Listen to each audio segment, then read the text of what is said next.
Welcome to the Future of SMF, the podcast where senior leaders in compliance, risk, financial crime and data protection share the strategies, stories and insights that got them to the top. I'm your host, Kris Bryant, founder of S2J Consultancy Solutions, your trusted partner in financial services consultancy and recruitment. In each episode, I'll bring you exclusive conversations with prospective leaders in their field, sharing how they got to where they are and how you can too. From landing senior management roles to tackling career-defining challenges, we're here to break down what it really takes to build a high-impact career and scale your future. Right, let's dive into today's episode. So today we're joined by Brett Hanlon. Brett is a Chief Risk and Compliance Officer for a wealth management business. Welcome to the show, Brett. Hi, Kris. Great to have you on. So we can go straight in. So perhaps you could tell us a bit about yourself and your current role. Okay, so I'm a 50-year-old bloke. I've got two kids, 28 and 21. And as you said, I'm currently the Chief Risk and Compliance Officer, MLRO, DPO, and many other hats for Soderberg and Partners Wealth Management UK, which we launched on the 8th of April last year, which is a wealth management platform. Marvellous. So perhaps you can tell us a little bit about a typical day in your role. What does that look like? Yeah, there are no typical days in a startup, Kris. And to be fair, there are no days really. It's a case of always on and always up for anything. But I appreciate that's not really helpful for the audience. So maybe what I can do is add a bit of structure to that. So the typical day would be, the stuff that's in your plan, your FCA reporting, executing and overseeing monitoring, reviewing elements of your compliance plan to make sure you're on track, and the regular parts of your governance structure. So monthly management meetings, board meetings, and these take up a significant part of your day, whether it's in preparation by reading the papers, or whether it's through validating data that you need to submit to the FCA, or overseeing resource allocations for the monitoring reviews. I'd say that kind of stuff is at least 50% of your day, sometimes more, depending on the cadence of when these things happen. And then you've probably got a good 25% of your day that's taken up with queries. I mean, it's inevitable. Compliance is your specialism, and people want to know your opinion. So you'll often be asked for an interpretation of a scenario, or you'll be presented with a strategy and you'll need to assess the risk and compliance of that. And the inevitable oversight issues, because things can and do go wrong. And I think there's a useful lesson there, because I've seen lots of younger compliance people get annoyed with the business when they get things wrong. And that's not good. You want to be the person who the business comes to. When that pale-faced operation person standing next to your desk and they look like they committed a crime and they're really guilty and they want to talk to you, you want them to think that you're going to work with them to fix it, and you're not going to just tear them a new one and go off on one. You really got to be that trusted partner type role. Yeah, agreed.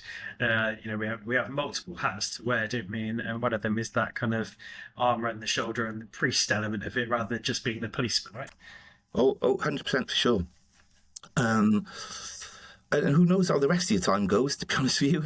You've got to be reactive and proactive, and that's something that's hard to do. You've got to spare 30 minutes or whatever. You scan the horizon, read a consultation paper, and sometimes it's a matter of just taking 10, 15 minutes out of your day to be a human being, and talking to your colleagues, because you've got to spend that time building those relationships and, being social.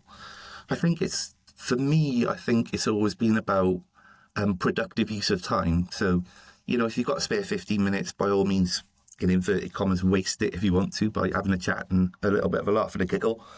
But it's where you spend, if you've got an hour free, that's a different story. You should really be looking at things on your to-do list there. Yeah, for sure. So what do you think are the most challenging aspects, should we say, of what you do?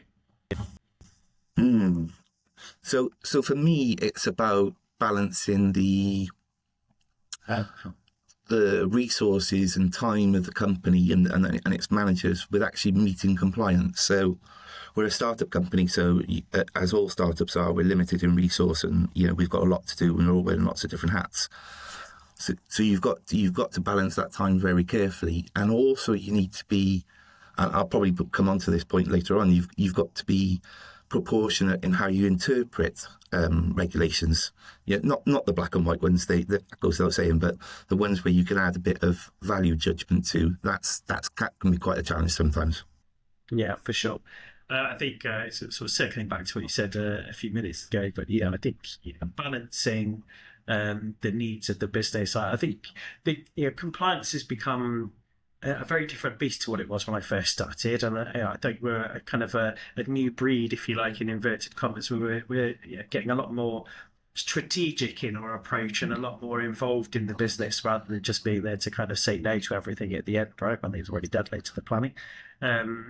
I think that's quite an important part of what we do now, and really embedding yourself into the business, and as you say, being that trusted person that people can go and talk to. Oh yeah, for sure. I mean, when I was purely a risk person before I started wearing compliance hats, I would often say to people, you've got to be a business before you can be a compliant business. Yeah. But as an old CCO of mine said, well, there's no reason you can't be both. And that's a truism I've taken forward with me, really. I think you might, well, what does that mean, in terms of how you act and how you portray yourself as a compliance person? And it's that point about proportionate and appropriate for the nature and scale of the firm. I mean, we've all read that line in the rules time and time again, and it's there to allow us to be a little bit more flexible in how we do these things. Yeah, absolutely agreed. So how do you, I mean, perhaps it's a bit of a broad question, but how do you then go about trying to balance the need for absolute strict compliance, but then bearing in mind the business goals of the organisation? Yeah, I think it always comes down to a judgment call, Kris. You can't. We'll know the red lines in the business, the hard and fast rules. Very quickly in your compliance career, you'll learn which are the ones you can't bend. But where you see those guidance rather than rules, and you get those phrases, it's proportionate to the complexity of your business model, etc., then you've really got to be asking yourself within yourself whether or not those rules can be applied in a particular way. A very down and dirty trick that I use quite often is I fact check something. And by that, I mean, is it fair? Is it done accurately? Is it clear? And is it done timely? Yeah. And if you run those things through your mind constantly, you're generally going to be okay when it comes to using a proportionality test for interpreting a rule and whether or not it's compliant. Aside from those hard and fast rules that we know about, must do by 30 days and things like that. Yeah, for sure.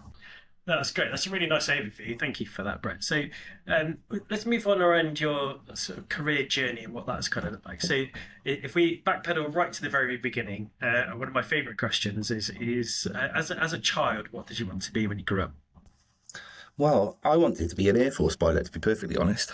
And I did the whole cadet thing up until about the age of 13. And then my dad took me to the recruitment office in Cardiff, where I was living at the time.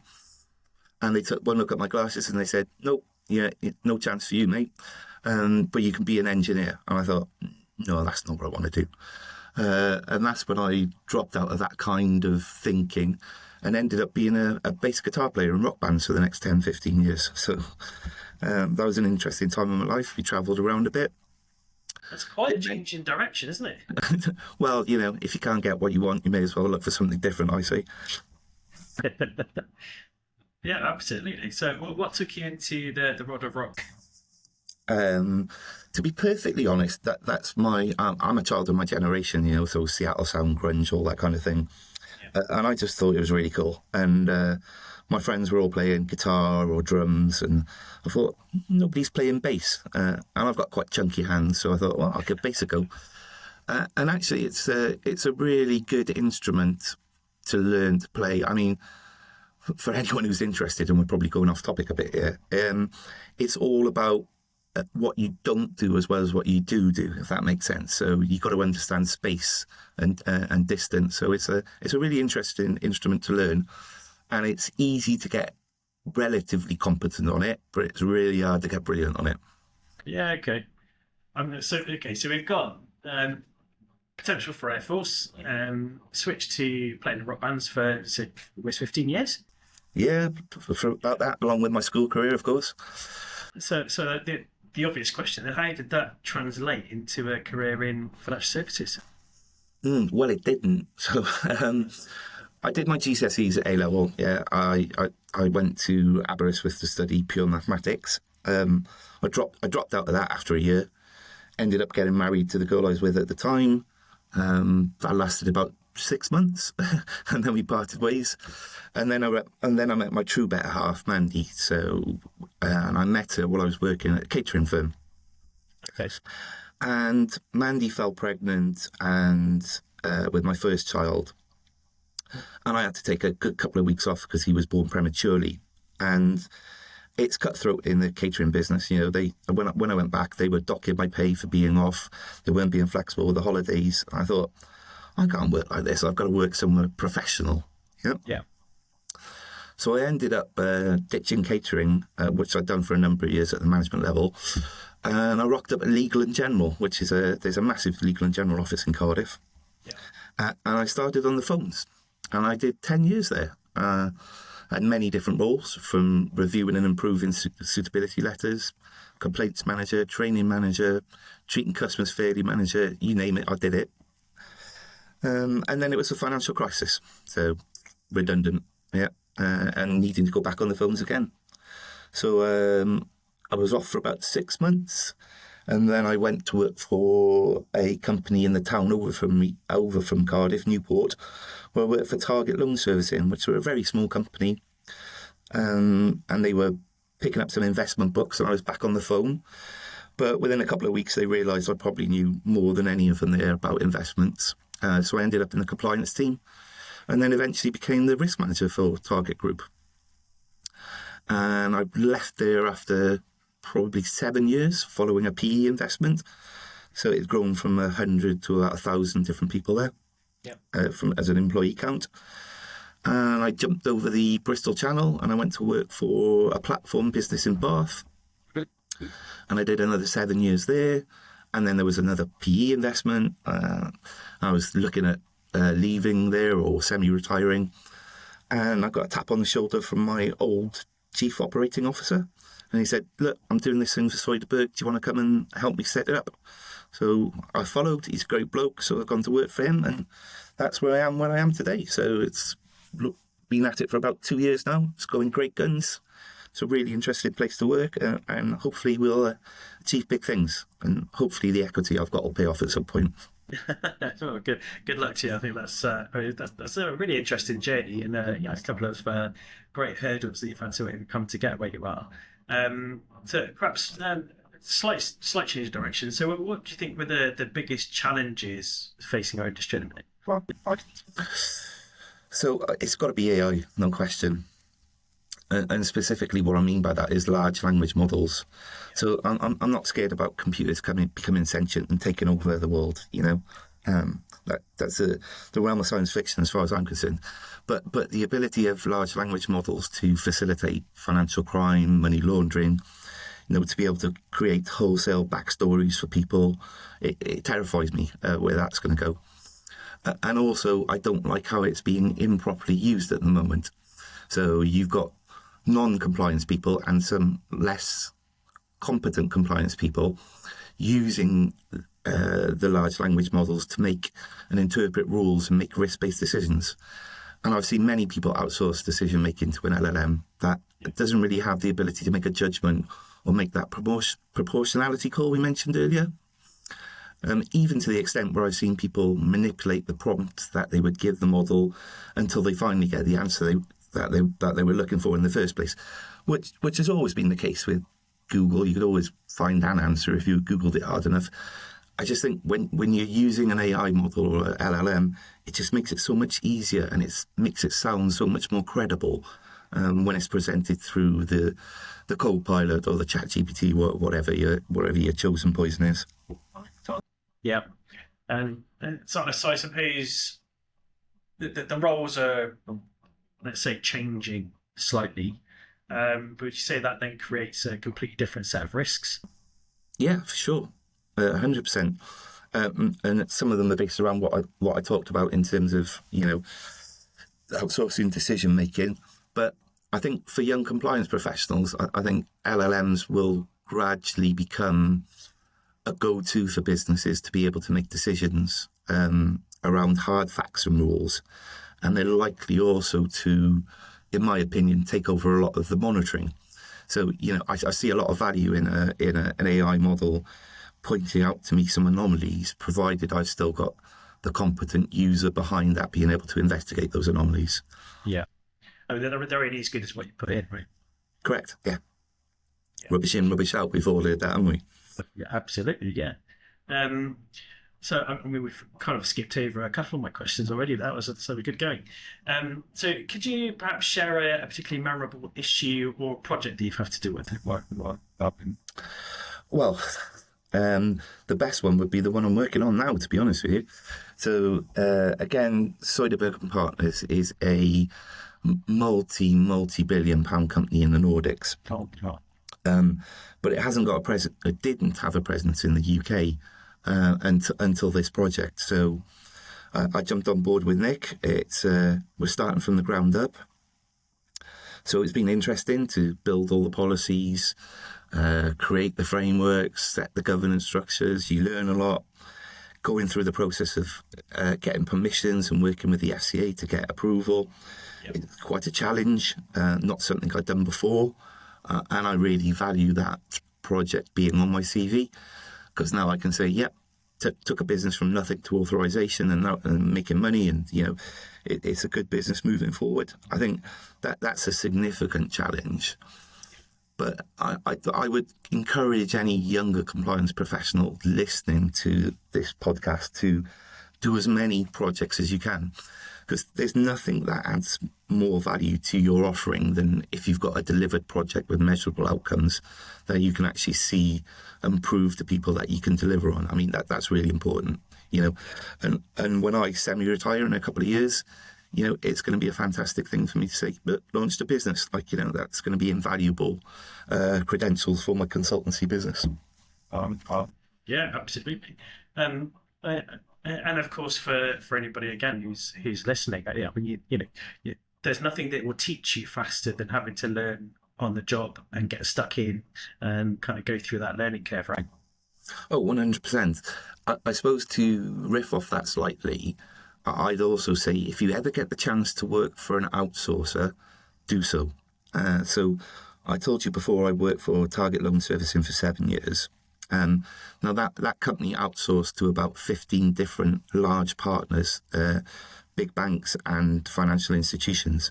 And when you work at an outsourcer, it's a force multiplier for your experience. You won't just learn one company's risk approach or one company's approach to compliance. You have to learn it 15 different times, because each one of your clients has a different viewpoint or a different stance or a different way of doing things. So I don't propose that you can work at an outsourcer forever, because it'll burn you out. But certainly in the early part of your career, if you've got the time, effort and energy, do it, because it is definitely a multiplier to your experience and skills. Yeah, I tend to agree with you there. I did some time with Diligenta, which is a very, very similar structure. Sure. So with that in mind then, from a kind of career development perspective, I mean, that's obviously a great start, but what other things do you think are quite important for up-and-coming professionals to do in order to develop themselves and make sure they're ready? I definitely say pick up some qualifications if you can. And the reason I say that is because for probably, say, just over 15 years of my current 25 years in financial services, I felt qualifications were largely irrelevant. Yeah. And I always looked to the experience of the person and demonstrably what could they do. But when I wanted to leave Target Loan Servicing all that time ago, I quickly realised that for some people, those qualifications are really important as at least as a badge, to say, I know what I'm talking about. And whilst that might not necessarily be true, what I would say to young compliance professionals is having a qualification will never close the door for you. Yeah. At the very least, it won't close the door, it will leave it open. So you probably should get those. And as soon as I was in a position to do so later on in my career, I picked up the ICA certificate, the diploma, the IRM certificate, the diploma, do as many of that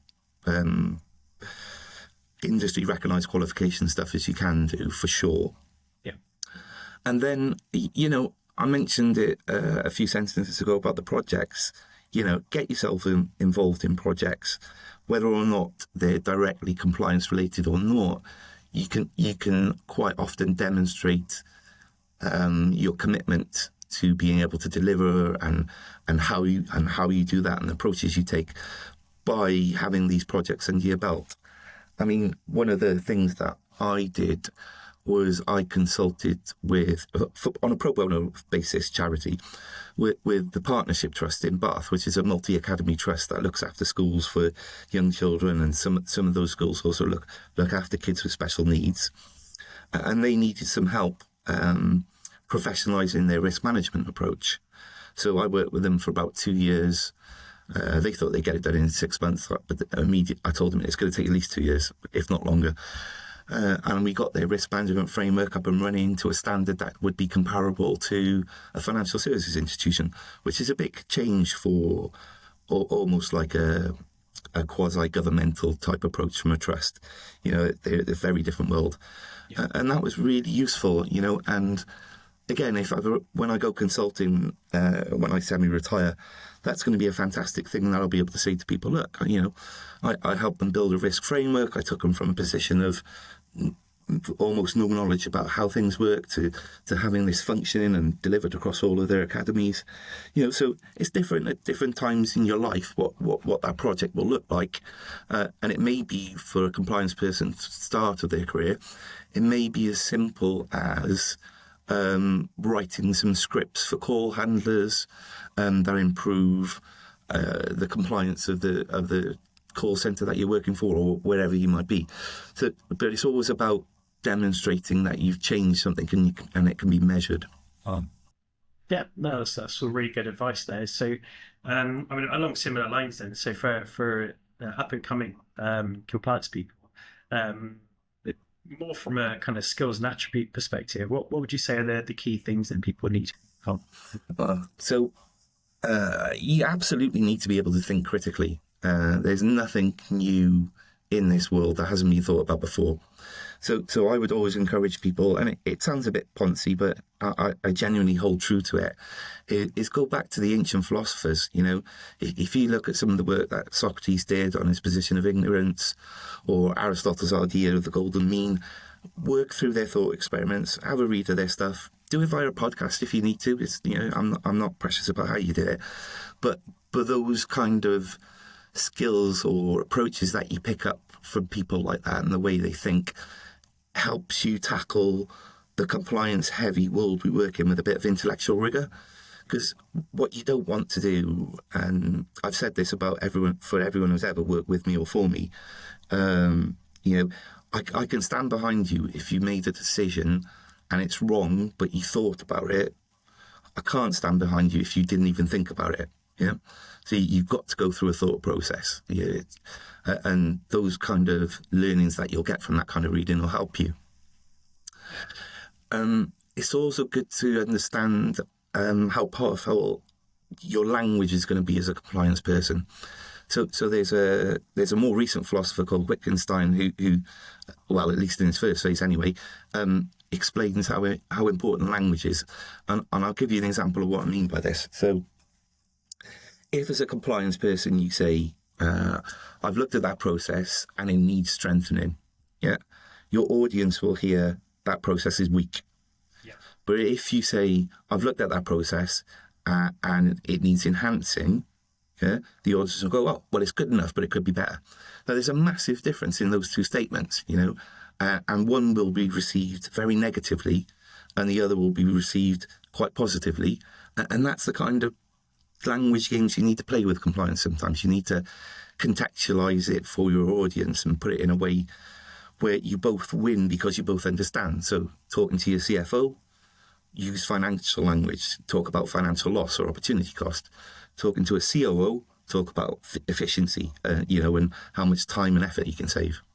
Yeah, no, I like that. Thank you. That's really, really good advice.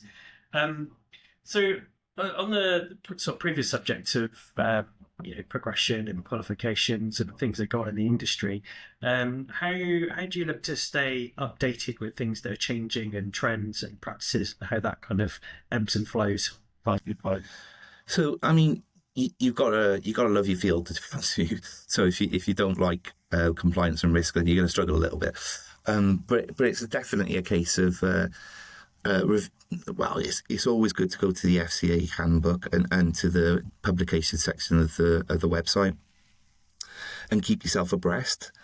One useful thing that I do is I will summarise what the FCA are doing at the moment, but only the relevant parts. And I write a newsletter for my business, and that forces you to think about things and how they might interact, how it might interact with your business or future things that your business might be doing.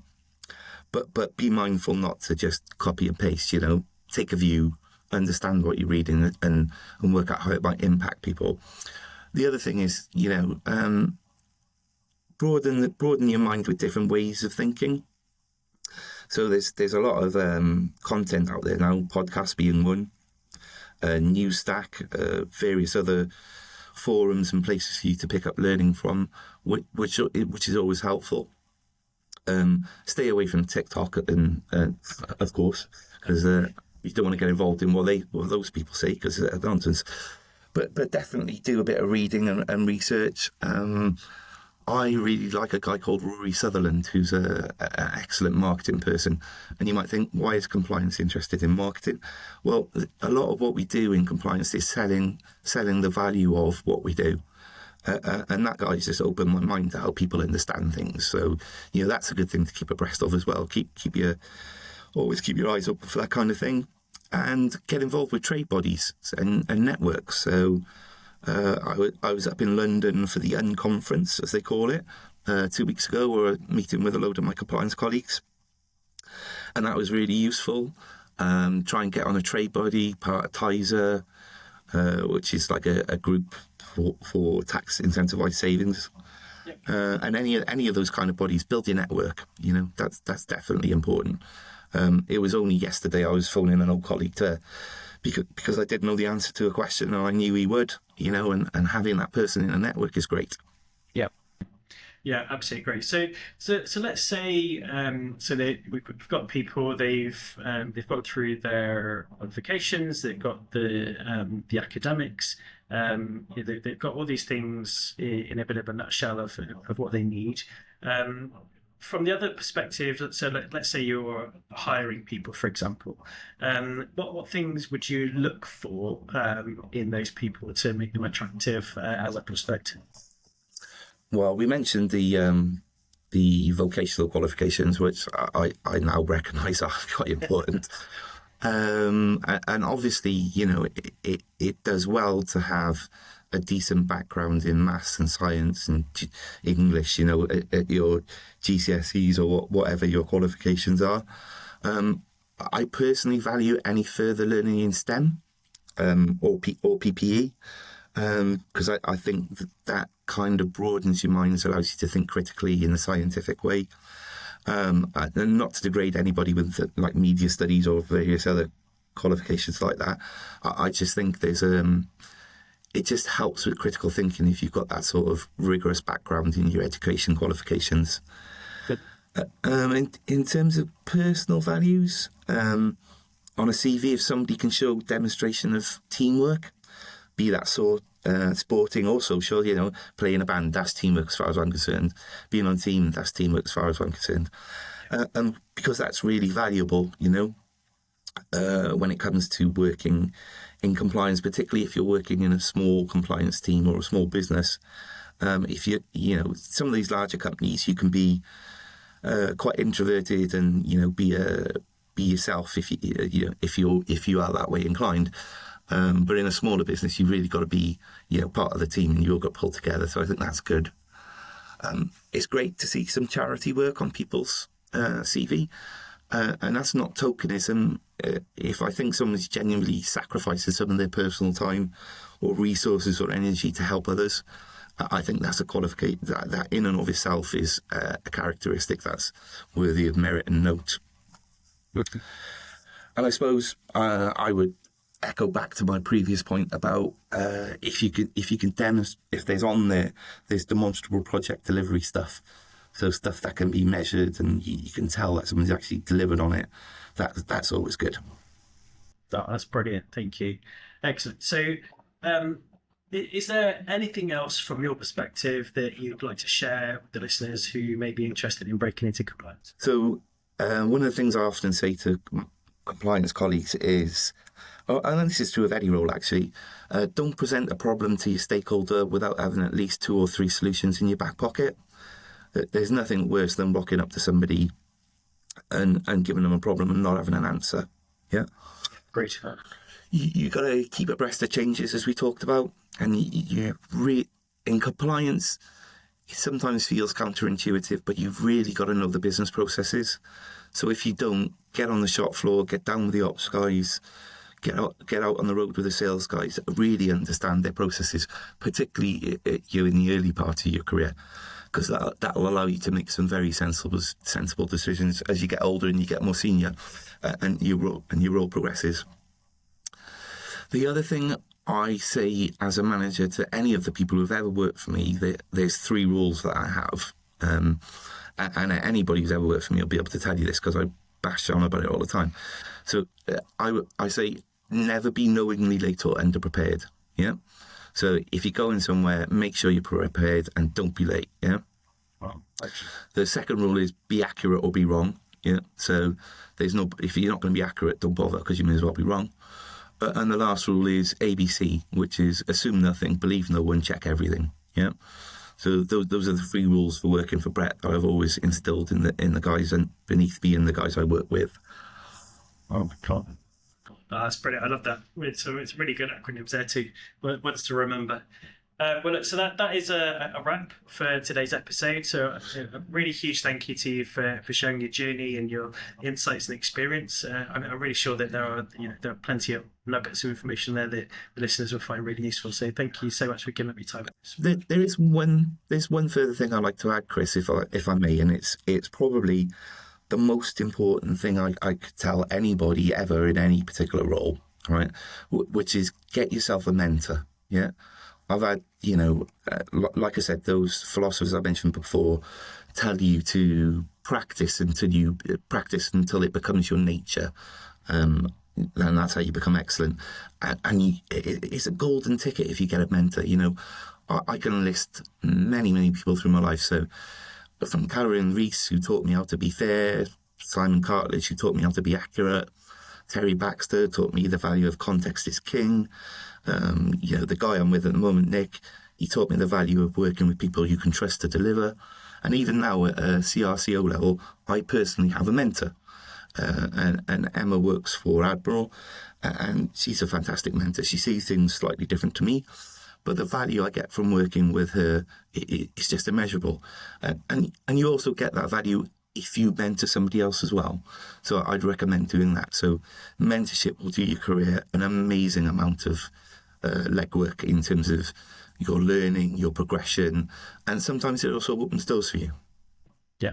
But what a great piece of advice to finish on. That's it's amazing the number of people that don't use mentorship, frankly, and I would agree. I think it's vastly important to your progression, but also to growing your network as well, right? I mean, it's, your network is a huge part of what we do, whether that is in terms of your own development, or whether it's your career progression, or whether it's even just finding roles, right? As you said, in most things we kind of land in because of people we know. So it's vastly important. So really, really great and very important point. So thank you for that. Good. Appreciate it. Excellent. Thank you, Brett. I appreciate your time today. It's been really useful and really interesting to listen to. So thank you. Pleasure to talk to you. Brilliant. Thanks. So that's it for today's episode. Thanks very much for listening. The Future of SMF is brought to you by STJ Consultancy Solutions, your trusted partner in financial services, consultancy and recruitment. So whether you're a business seeking strategic guidance or a talented professional aiming to advance your career, STJ is here to guide you every step of the way. If you'd like to discuss how we can support you, then please do reach out at info@stjconsultancysolutions.co.uk or by sending me a message on LinkedIn. If you find today's conversation valuable, please do me a favour and share it with your network. You can also subscribe, rate and leave a review to spread the word. I'd really appreciate it. Again, that's it for today, so we'll see you in the next episode, coming soon.